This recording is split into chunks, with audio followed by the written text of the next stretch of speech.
जयंत पाटील साहेब तुम आगे बढ़ो। राष्ट्रवादी काँग्रेस पक्षाचा हे चालू आहे हे इथं ऐकू।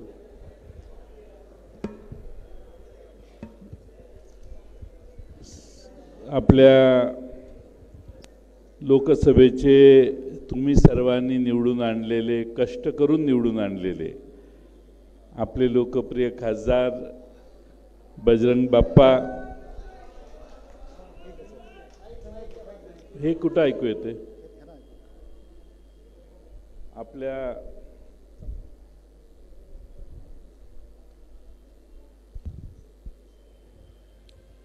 कष्ट करून निवडून आणलेले आपले खासदार बजरंग बाप्पा जिल्ह्याचे, आता येतोय का आवाज? तुम्ही आता नवीन आलेला आहे त्यामुळे बाहेरच्या आवाजापेक्षा आतला आवाज वाढायला जरा वेळ लागेल। आमदार जिल्हा अध्यक्ष आपले संदीप क्षीरसागरजी, माजी आमदार दरेकर नाना, माजी आमदार उषाताई दराडे, माजी आमदार राधाकृष्ण हके पाटील, माजी आमदार सय्यद सलीम, माजी आमदार पृथ्वीराज साठे, फुलचंद कराड साहेब, ॲडव्होकेट बागलजी, महाराष्ट्र प्रदेश युवक अध्यक्ष महबूब शेख, युवतींच्या अध्यक्षा सक्षनाताई सलगर, आपल्या सर्वांच्या लाडक्या सुशीलाताई मोराळे, विठ्ठल मोरे, पंडितराव कांबळे, महाराष्ट्र स्तरावरील राज्य सामाजिक न्याय विकासाचे सामाजिक न्याय विभागाचे अध्यक्ष डॉक्टर नरेंद्र काळे, हेमाताई पिंपळे, नारायणराव डक, प्रभाकर वाघमोडे, रामभाऊ खाडे, भाई थावरे, ईश्वर मुंडे, श्रीराम मुंडे, श्रीहरी काळे, पूजा मोरे, देशमुखताई, विद्याताई जाधव, सर्व तालुका अध्यक्ष पदाधिकारी आणि मोठ्या संख्येने उपस्थित असणारे, बाहेर थांबलेले आणि आत बसलेले हे सर्व मान्यवर आणि बंधू भगिनींनो, सर्वांनीच सर्व विषय बोलून झालेले आहेत त्यामुळे मी काही फार बोलायची आवश्यकता आहे असं मला वाटत नाही। पहिल्यांदा तुम्हा सगळ्यांचं अभिनंदन केलं पाहिजे की नाउमेद न होता प्रत्येक प्रसंगाला तोंड देऊन तुम्ही सगळ्यांनी बजरंग बाप्पांना विजयी केलं। त्यामुळं शरद पवार साहेबांच्या विचाराशी एकनिष्ठ असणाऱ्या आजच्या कार्यक्रमाचं नावच असं आहे, निष्ठावंत कार्यकर्ता मेळावा। त्यामुळं पवार साहेबांच्यावर हा जिल्हा किती प्रेम करतो हे पुन्हा एकदा या जिल्ह्याने महाराष्ट्राला दाखवून दिलेलं आहे। आणि म्हणून प्रतिकूल परिस्थिती असताना साधन संपत्ती हा विषय आपल्याकडे नव्हताच, पण तरी देखील प्रचंड मोठ्या प्रमाणात तुम्ही शारीरिक मेहनत घेतली, प्रचंड कष्ट घेतले आणि गावागावात मतामतापर्यंत पोचून मतदान बजरंग बाप्पांना कसं पडेल याच्यासाठी फार प्रयत्न केले। आम्ही सगळ्यांनी हे डोळ्याने पाहिलेलं आहे।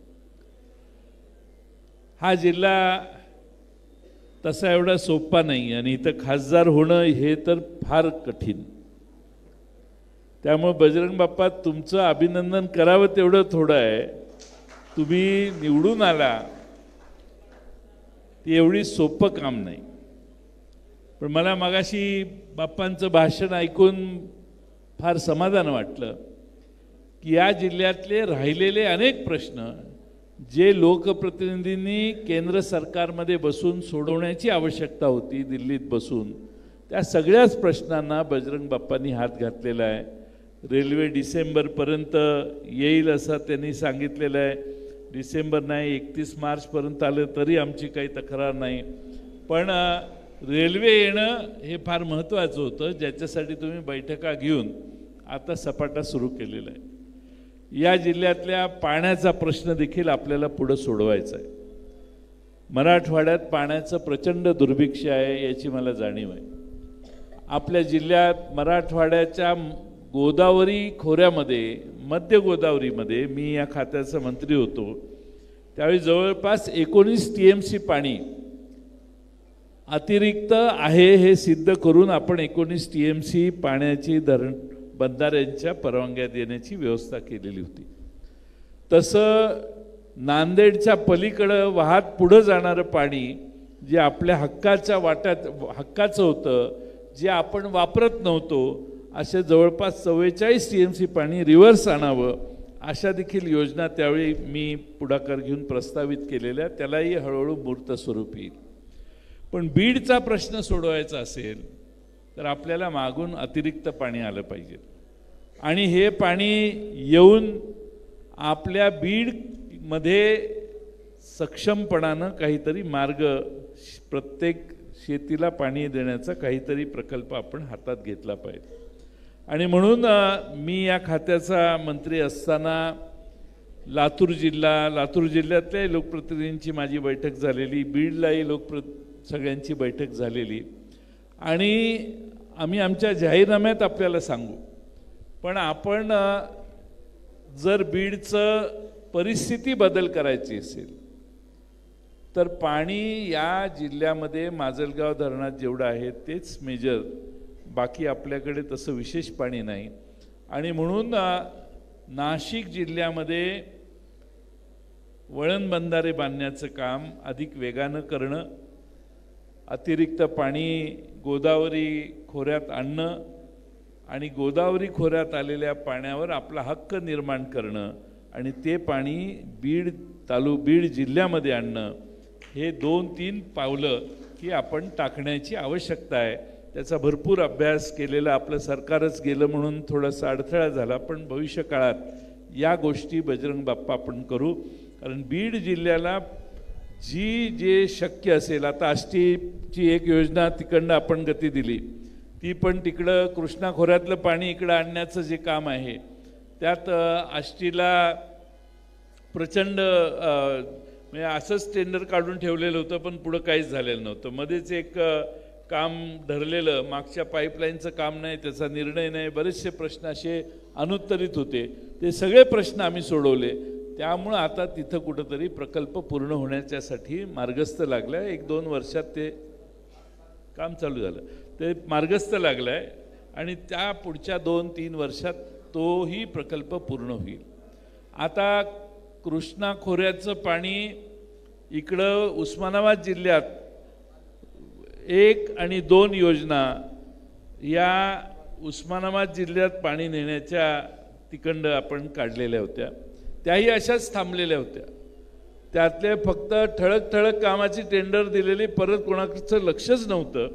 ते सगळं दुरुस्त करून त्या दोन्ही कामांना गती दिल्यामुळं आता माझा विश्वास आहे की उस्मानाबाद जिल्ह्यात देखील जवळपास सगळ्या तालुक्यात पाणी जाईल। 1-2 तालुक्यात जरा कमी जातंय, पण ऑलमोस्ट सगळ्या तालुक्यामध्ये इरिगेशन पोचतंय, कृष्णेचं पाणी पोचणार आहे। आणि उस्मानाबाद जिल्हा आज जसा दिसतो 2-2.5 वर्षानं तसा दिसणार नाही। सुजलाम सुफलाम अधिक संपन्न असणारा जिल्हा उस्मानाबाद जिल्हा आपल्या समोर येईल। तीच परिस्थिती आपल्याला आपल्या जिल्ह्यात इथं करायची आहे आणि म्हणून मी बाप्पांच्या प्रचाराच्या भाषणातही याचा उल्लेख केलेला। आणि पुढं आपल्याला जर हे सगळं करायचं असेल तर महाराष्ट्र सरकार देखील आपलं आणण्याचं काम आपण करूया।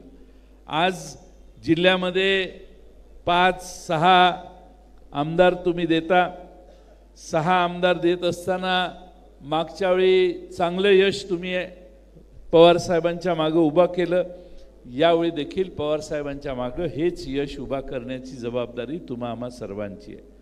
लोकसभेच्या निवडणुका झाल्या, त्याची पार्श्वभूमी कदाचित वेगळी असेल, पण विधानसभेच्या निवडणुका होत असताना ती तर पार्श्वभूमी आहेच, पण त्याचबरोबर आम्ही सत्तेवर आल्यावर विकास काय करणार हेही महाराष्ट्रात आणि आपल्या जिल्ह्यामध्ये आपण लोकांना सांगितलं पाहिजे। त्यामुळं येणारी निवडणूक ही विकासावर देखील मतं मागणारी निवडणूक असली पाहिजे। सगळ्यात महत्त्वाचा भाग आहे आणि तो म्हणजे आपण या जिल्ह्यामध्ये काम करत असताना बऱ्याच ठिकाणी आपण सगळ्यांनी बारकाईनं लक्ष घातलं तर यश मिळू शकतं अशी माझी पूर्ण खात्री आहे. त्यामुळं तिकीट कोणाला मिळणार याविषयी फार स्पर्धा कुठं जास्त नाही आहे. आपण यावेळी मी तुम्हाला भेटायला का आलो आहे तर इथनं शिष्टमंडळ मुंबईला जाणं आणि प्रत्येकाने आपापले समर्थक घेऊन मुंबईला येणं हे मला काही योग्य वाटत नाही आपल्या पक्षाला. मी आणि पवारसाहेबांनी बसून एकत्रित विचार केला आणि आम्ही ठरवलं की तुमच्या जिल्ह्यात येऊन तुम्हाला कोणाला इच्छा काय आहे काय नाही हे भेटण्यासाठी मीच स्वतः जातो. म्हणून सगळी जिथं जास्त उमेदवार आपण लढतोय त्या ठिकाणी पहिले हे दौरे आम्ही पूर्ण केले. पुढच्या काळात आणखीन एक 4-5 जिल्हे मी करणार आहे आणि त्यामुळं तुम्हाला कुणाला निवडणुकीला उभा राहायचं आहे त्यांनी इच्छा व्यक्त करायला आपल्या पक्षामध्ये बंदी नाही. पण त्याने इच्छा व्यक्त केली म्हणून मी नाराज हे डोक्यातनं काढा. आपण मेरिटनं लोकांच्या जो लोकप्रिय आहे त्यालाच उमेदवारी दिली पाहिजे.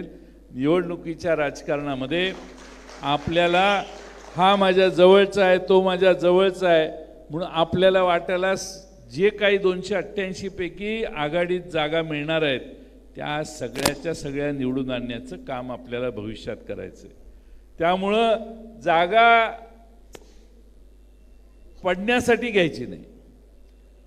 जो उभा करायचा आहे तो निवडूनच आला पाहिजे आणि त्याचं बऱ्यापैकी संशोधन आता मागच्या वेळी सुशीलाताई मोराळे कुठे गेल्या त्या मला लय शिव्या देत असतील मनातनं. हे राजाराम बापूंचा पोरगा आम्हाला वाटलं आम्हाला काय मदत करेल पण बोंबल्याला ह्यानंच आमची वाट लावली असं मनात असणार. कळलं का? ते काय फार माझं कौतुक करत नाही मागं बसल्यात ते शिव्या देत असणार. पण बऱ्याच जणांनी मी ताईंचं का नाव घेतलं त्या रागवणार नाहीत म्हणून. नरेंद्र काळे आमचे इच्छुक होते 5-7 जणांनी बरेच जण इच्छुक होते. पण आपण फार सायंटिफिकली सिस्टमॅटिकली तपासत या निष्कर्षाला आलो की बजरंग बाप्पांनाच उमेदवारी दिली पाहिजे. आणि बराच विचार करून प्रत्येक तालुक्यातला चाचपणी करून अंदाज काढून मग आपण बजरंग बाप्पांना उमेदवारी दिली. तुम्ही असं समजू नका की बजरंग बाप्पा आले आणि आपण त्यांना चटकन उमेदवारी दिली. त्याचं संशोधन बरंच आधीच चाललेलं आणि मग बजरंग बाप्पांना प्रवेश घेतल्यानंतर अजून एकदाच परत चाचपणी केली सगळ्या इच्छुकांची केली आणि मग आम्हाला असं वाटलं की बेस्ट कॅन्डिडेट बजरंग बाप्पा आहेत की जे पुढं निवडून येऊ शकतील. आज आपल्या सगळ्यांना माझी विनंती आहे की ही निवडणूक लोकसभेची तुमच्या प्रयत्नानं यशस्वी आपली झाली. तसेच आपल्याला या जिल्ह्यामध्ये विधानसभा देखील सगळ्या जिंकायच्या आहेत. काही अशक्य नाही. बाप्पा निवडून आले तसं प्रत्येक विधानसभेत देखील इतिहास घडवण्याचं काम हे आम्हा सगळ्यांना करता येईल. आणि म्हणून या जिल्ह्यामध्ये जेवढे आपण उमेदवार उभे करणार आहोत जवळपास सर्वच एखाद दुसरी जागा इकडं तिकडं जवळपास सगळीकडेच आपण उमेदवार उभे करणार आहोत. त्या सर्व ठिकाणी महाविकास आघाडीचा अजून निर्णय झालेला नाही. तो झाल्यानंतर ते अंतिम जाहीर होईल. पण जेव्हा जिथं जिथं आपण लढू तिथं सीट निवडून आली पाहिजे. आता सीट निवडून येण्यासाठी सर्व समाजांना बरोबर घेण्याचं काम आपण केलं पाहिजे आणि त्यासाठी जे प्रयत्न करावे लागतील संघटनात्मक काही रचना आपल्याला कराव्या लागल्या तालुका स्तरावरच्या असतील जिल्हा स्तरावरच्या असतील सर्व समाज आपल्याबरोबर आणायचे असतील तर काही आपल्याला फेरबदल देखील केले पाहिजेत. तालुक्यात समजा मनोहर डाके च्या ऐवजी त्यांच्याऐवजी दुसरा एखादा आपल्याला करायला लागला समजा माजलगावला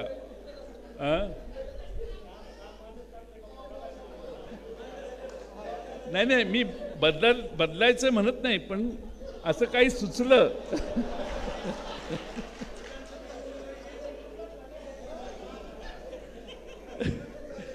मी विनोद केला खरं नाही काय असं काय आपला विचार नाही पण मी सांगितलं की आपल्याला बेरजेचं राजकारण जास्त महत्त्वाचं असतं, पण बेरजेच्या राजकारणात कोणी पाकच सोडून गेलेला आहे त्याला आणून डोक्यावर बसवा असाही आपला उद्देश नाही. पण आपल्याला प्रत्येक मतदारसंघ जिंकायचा हे आपण सगळ्यांनी लक्षात ठेवा. महाराष्ट्रामध्ये आपण पवारसाहेबांच्या नेतृत्वाखाली काम करतोय.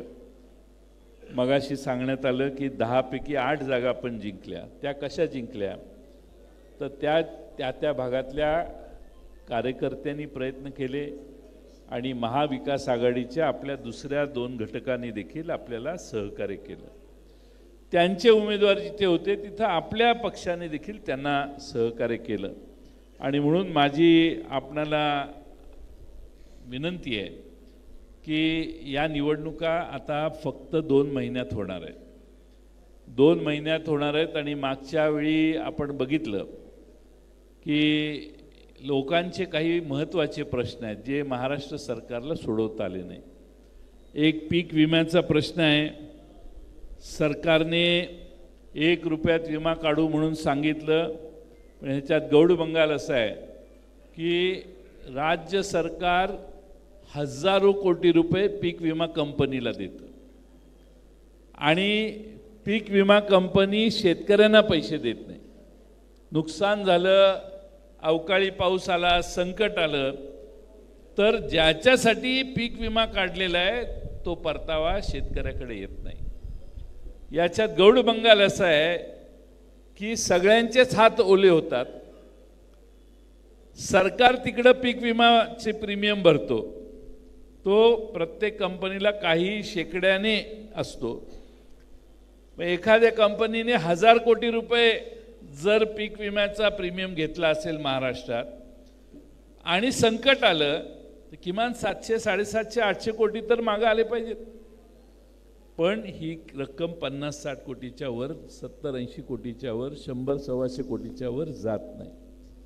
का जात नाही तर त्यांचे जे अटी आहेत त्या अटी अशा यांनी ठेवलेल्या आहेत की ज्यामुळं शेतकऱ्याला पैसे मिळणारच नाही तशी व्यवस्था केलेली आहे. आणि त्याच्यात सगळं सरकारची बाजू जी आहे ती त्यांना सामील असल्यामुळं आपलं हे पीक विम्याचं कधी फायदा शेतकऱ्याला मिळत नाही. आजही महाराष्ट्रात काही वेगळी अवस्था नाही. कांद्याच्या निर्यातीत काय झालं, आता 40% निर्यातीवर कर आहे. भारतामध्ये कुठल्या उद्योगातल्या प्रॉडक्टला निर्यातीवर कर नाही, पण कांद्यावर निर्यातीवर कर आहे. ठीक आहे, आता 40% निर्यातीवर कर असल्यामुळं काय झालं, पाकिस्तानच्या कांद्याला जगात चांगली मागणी आली.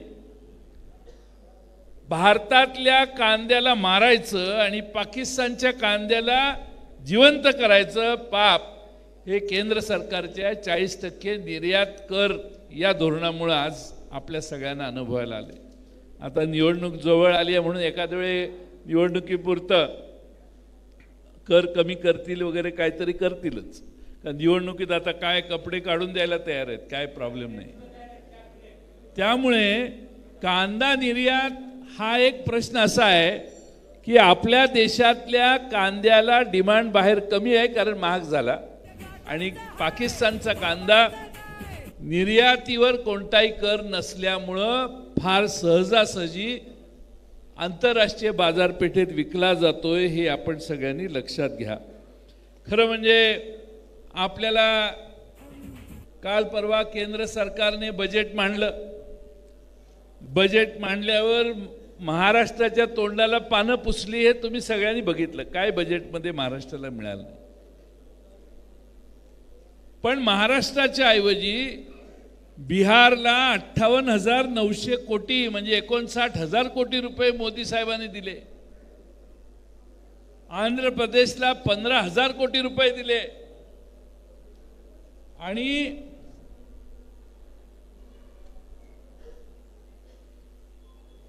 ₹15,000 कोटी आंध्र प्रदेशला दिले. महाराष्ट्राला काय दिलं?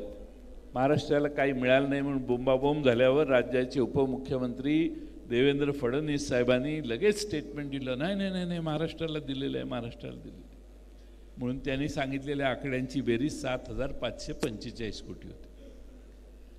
आता हे 7,545 कोटी मध्ये रकमा काय वाचतो, मुंबई मेट्रोला 1087 कोटी, हे ऑनगोईंग प्रोजेक्ट आहेत, नवीन कौतुक काही नाही आहे. MUTP 3, मी राज्याचा अर्थमंत्री होतो त्यावेळी MUTP 1 चालू होता, नंतर MUTP 2 झाला, मग MUTP 3 झाला. मुंबईच्या रेल्वेच्या संदर्भात आहे. MUTP 3 मध्ये ऑनगोईंग प्रोजेक्ट आहे, 908 कोटी रुपये, पूर्वीपासून चालत आलेला हा प्रकल्प आहे. त्यांनी विदर्भ आणि मराठवाड्यातल्या सिंचन प्रकल्पाला 600 कोटी रुपये, विदर्भातल्या आणि मराठवाड्यातल्या प्रकल्पांची किंमतच कदाचित 30-40 हजार कोटी रुपये असेल. या 600 कोटी रुपयाने काय होणार? तुमच्या महाराष्ट्रात बाकीच्या अशा किरकोळ रकमा आहेत. त्यामुळं मला आपणाला हे सांगायचं आहे की आपण सगळ्यांनी थोडंसं यात महाराष्ट्रावर केंद्र सरकारने केलेला अन्याय याकडे आपण बघितलं पाहिजे. या सरकारचं धोरण आपल्याला पैसे देण्याचं नाही आहे. आणि सगळ्यात महत्त्वाचं म्हणजे 11 जूनला NDA सरकारने काही पैसे देशातल्या सरकारांना वाटले, विकास निधी.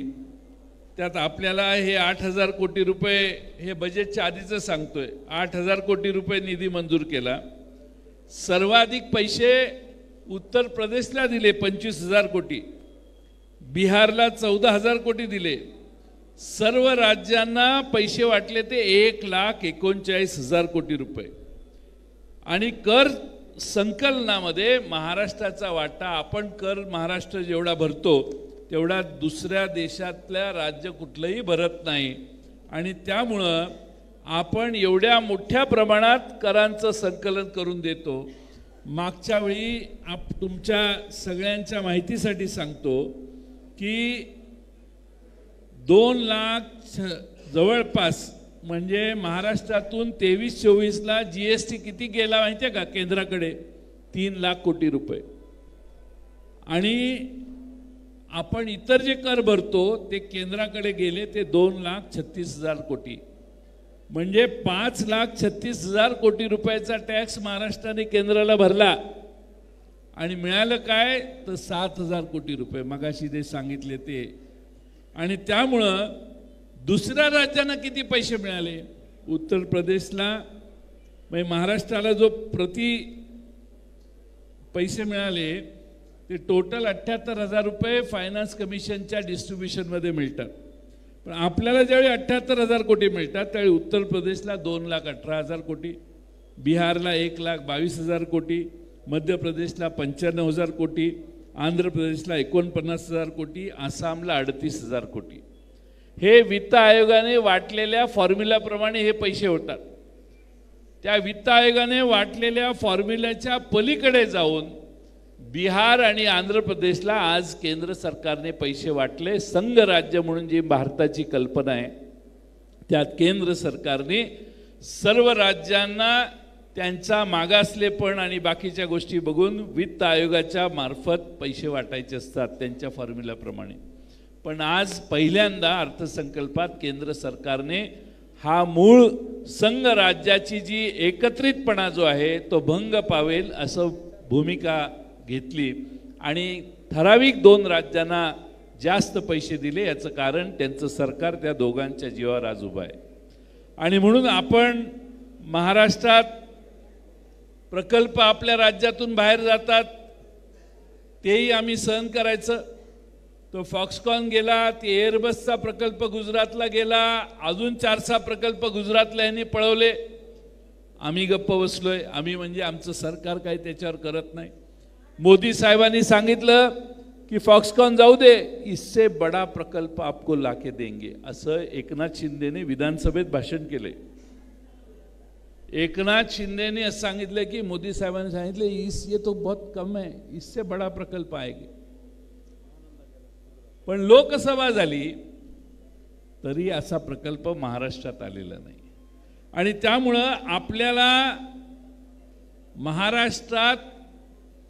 महाराष्ट्र लुटण्याची भूमिका जर असेल आणि परत मोदी आणि शहा महाराष्ट्रात येऊन शरद पवार साहेबांनाच शिव्याशाप देण्याचं काम करत असतील तर स्वाभिमानी महाराष्ट्राने पुन्हा एकदा या जोडीला आपल्या महाराष्ट्राचा स्वाभिमानी बाणा दाखवायला पाहिजे आणि तीच अपेक्षा मी तुम्हा सर्वांच्याकडून करतो।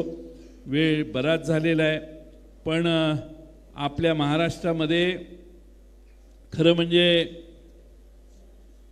तुम्ही कुठल्या रस्त्यावरून येता मला माहीत नाही, पण रस्ते कसे होतात, किती पैसा सरकार खर्च करते याची एक छोटीशी माहिती देतो आणि माझं भाषण पूर्ण करतो।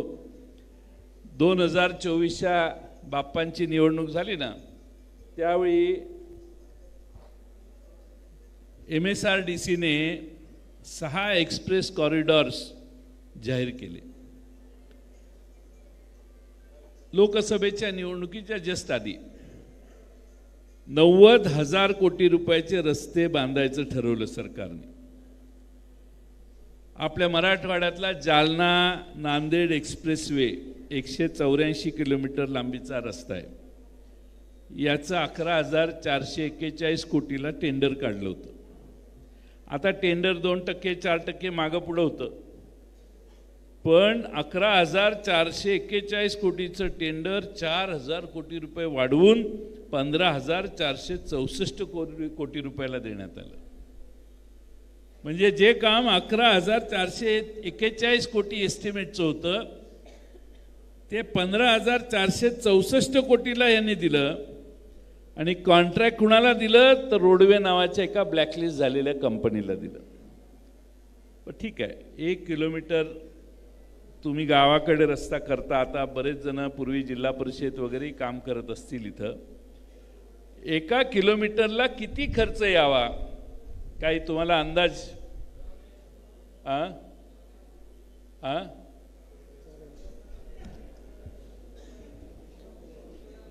तुम्ही त्यांच्याबरोबरचे दिसताय। 1 किलोमीटर रस्ता बनवण्यासाठी 83 कोटी रुपये खर्च येणार आहे, 1 किलोमीटर। आता 6 एक्सप्रेसवे मधला अजून एक रस्ता आहे विरार ते Alibag multi modal corridor, tender होतं 20,000 कोटीचं। आता 20,000 कोटीचं टेंडर 26,000 कोटी रुपयाला यांनी दिलं। आता 26,000 कोटीला टेंडर दिलं। आता 1 किलोमीटर तुम्ही काय बोलू नका, तुम्ही माझं भाषण ऐकलेलं दिसते काल। तर 1 किलोमीटर रस्त्याला किती खर्च येईल आता सांगा?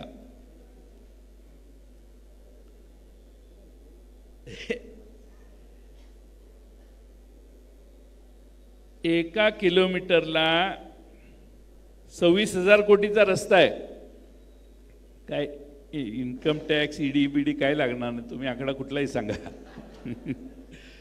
या 96 किलोमीटरच्या रस्त्याला 273 कोटी रुपये 1 किलोमीटरला सरकार खर्च करणार आहे। 1 किलोमीटरला 273 कोटी। मध्ये एक पृथ्वी ते चंद्र अंतर आहे 3,84,000 किलोमीटर,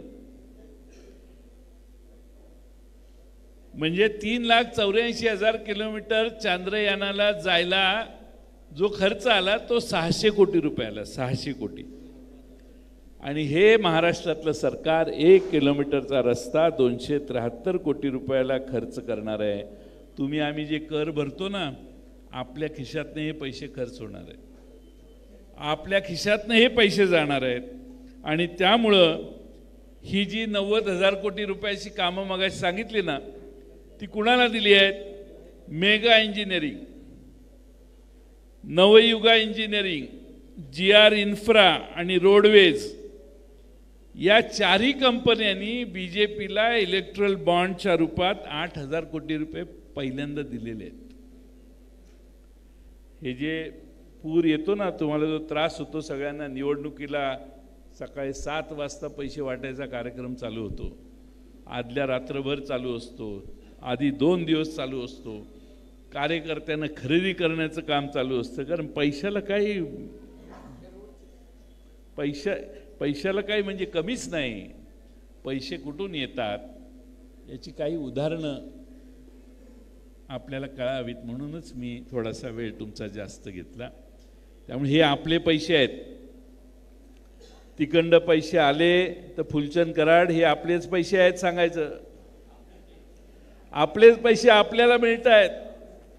त्यांच्या खिशातनं आले तर ते आपल्या खिशातनं काढून आपल्याला देत आहेत. त्यामुळे त्या पैशांचा प्रभाव आपल्यावर किती पडायला पाहिजे हे ज्याचं त्यानं ठरलं पाहिजे. आपलेच पैसे आहेत.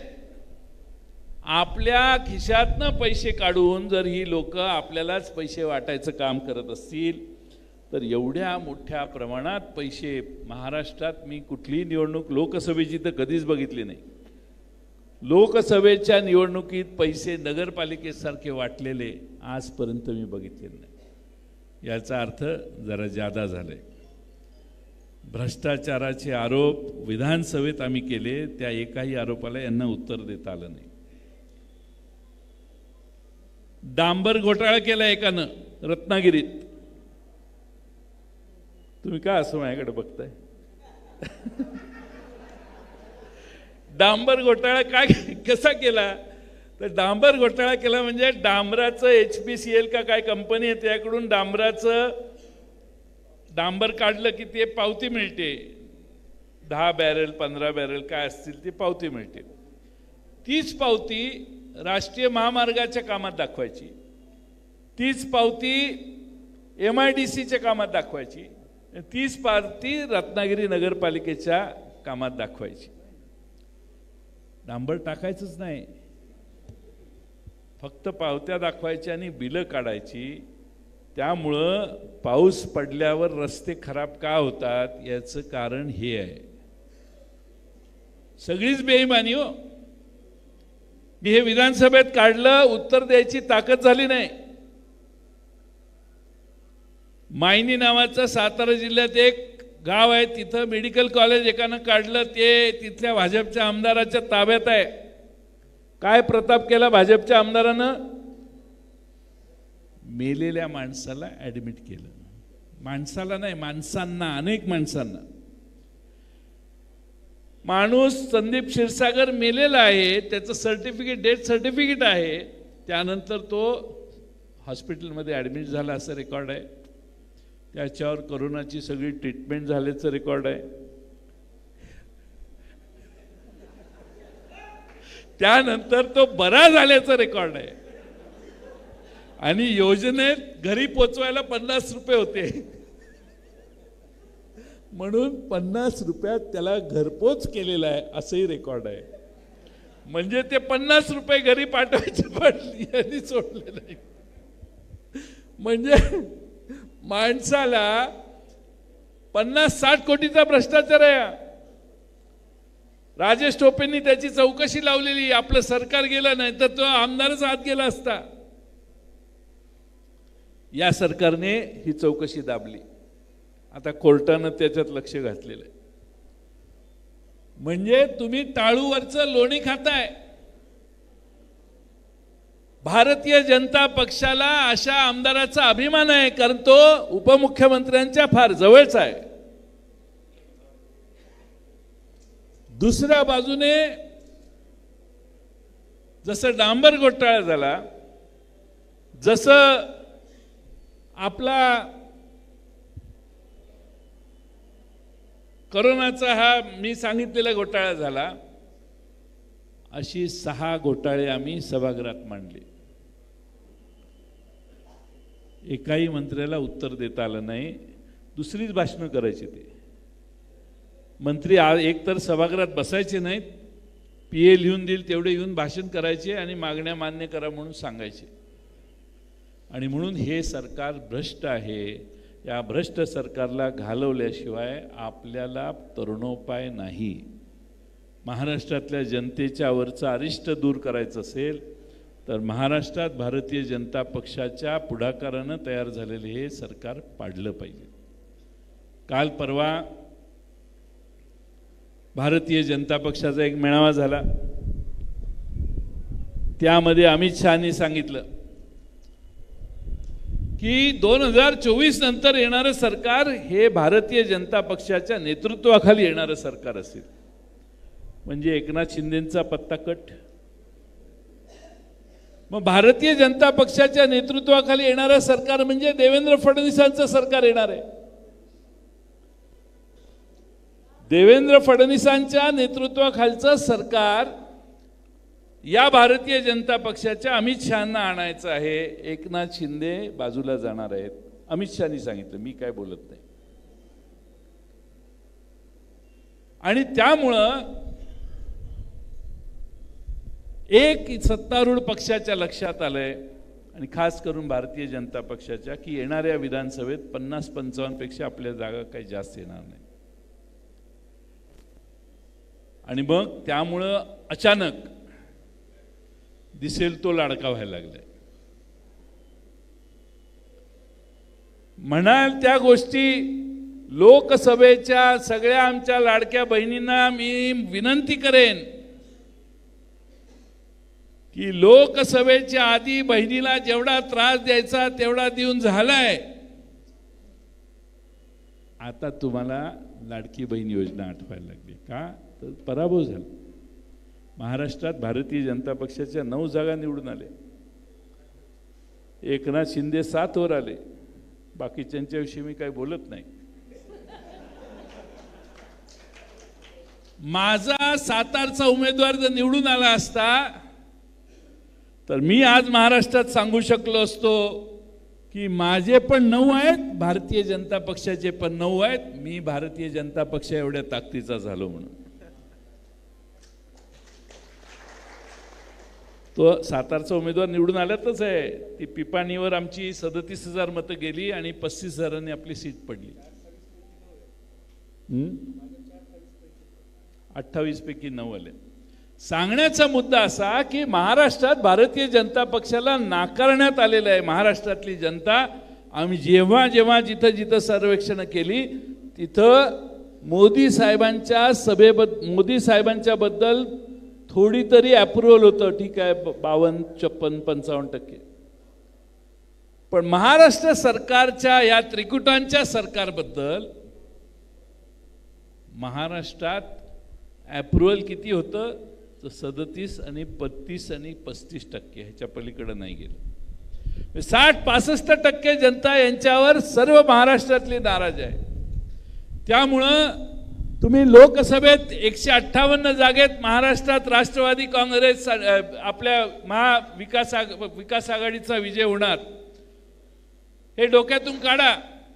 हा आकडा मिळालेल्या मतावर आहे. पण महाराष्ट्र सरकारच्या कामगिरीवर नाराज असणारी जनता याच्यापेक्षा जास्त आहे. मोदी मोदी म्हणून थोडी बहुत जास्त मतं यावेळी पडली, पण पुढच्या वेळी तीही मतं पडणार नाहीत. आणि म्हणून महाराष्ट्रात महाविकास आघाडी ही दरेकर नाना 175 पेक्षा जास्त आमदार निवडून येणार आहे. हे मी आपल्या सगळ्यांना विनंतीपूर्वक सांगतो. आणि म्हणून आपल्याला निवडणुकीची तयारी करा. लोक आपल्या बरोबर आहेत. लोकांचा आशीर्वाद बरोबर आहे. महाराष्ट्रात भ्रष्टाचार मुक्त सरकार, प्रामाणिक आणि निष्ठेनं काम करणारे सरकार, शेतकरी, शेतमजूर, अल्पसंख्याक आणि आमच्या सगळ्या वेगवेगळे समाजातले जे घटक आहेत, सामाजिक न्यायाचे घटक असतील, त्या सगळ्यांना न्याय देण्याची भूमिका महाविकास आघाडीची राहणार आहे. त्यामुळे तुम्ही चिंता करू नका. आम्ही ठामपणानं या महाराष्ट्राचा कारभार आखताना महाराष्ट्र सरकार या राज्यातल्या सगळ्यांना समतेचा विश्वास निर्माण करून देईल आणि गुण्यागोविंदाने पुन्हा एकदा आपल्या सर्व जाती धर्मातली लोक महाराष्ट्रात नांदतील. काही लोकांनी महाराष्ट्रात सत्तेत आल्यापासून महाराष्ट्रात भांडणं लावण्याचा उद्योग केलेला आहे. भांडणं लावून एकाने एकाशी बोलायचं आणि दुसऱ्याने एकाशी बोलायचं. दोघांनी एकत्रित बसून चर्चा करायचा कधीच विषय काढला नाही. एकाने मुख्यमंत्र्यांनी एका घटकाशी बोलायचं, उपमुख्यमंत्र्यांनी दुसऱ्या घटकाशी बोलायचं आणि दोघांनाही तरंगत ठेवायचं, म्हणजे ताटकळत ठेवायचं. आमची अपेक्षा आहे. सारखे हे लोक म्हणतात की सरकार विरोधी पक्षाने आपली भूमिका सांगावी.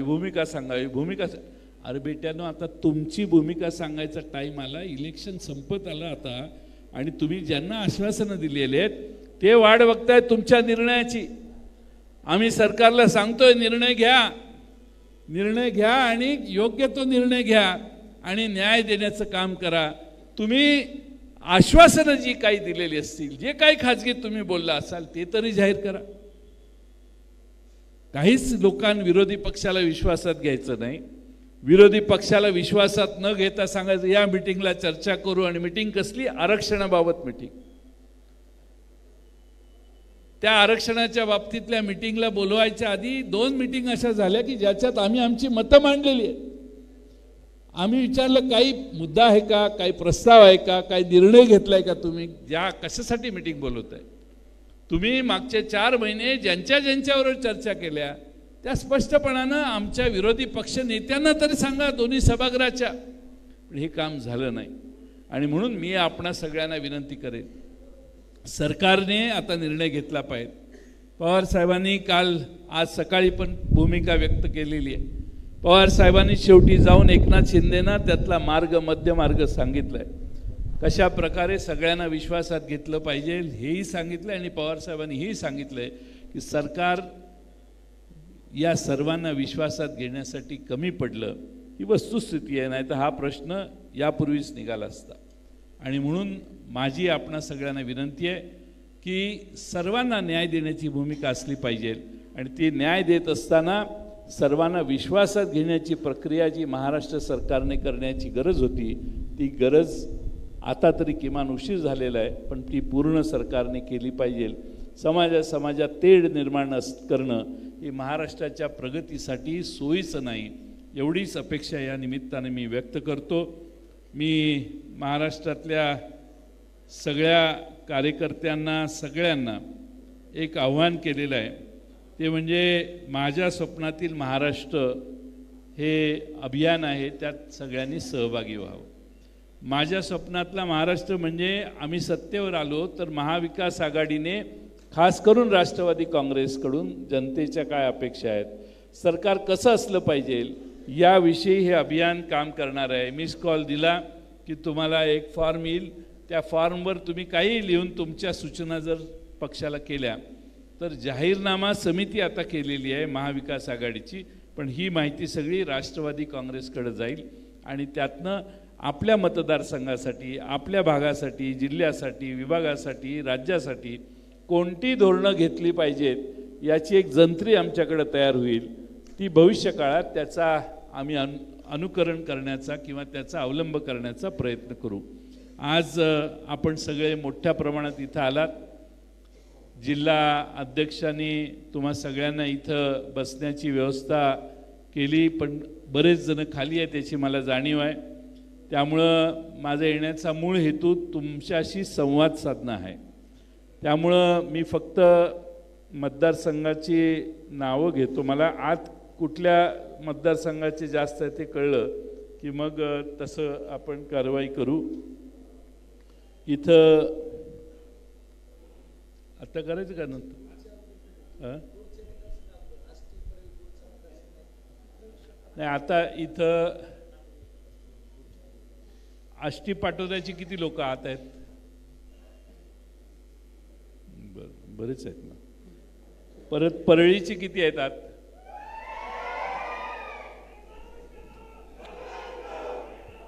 परळीची भाषा जरा वेगळी दिसते.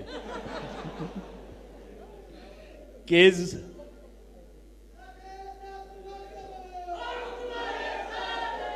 माजलगाव मग गेवराई आणि बीड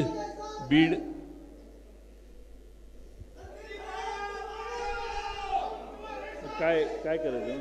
सगळेच आहेत.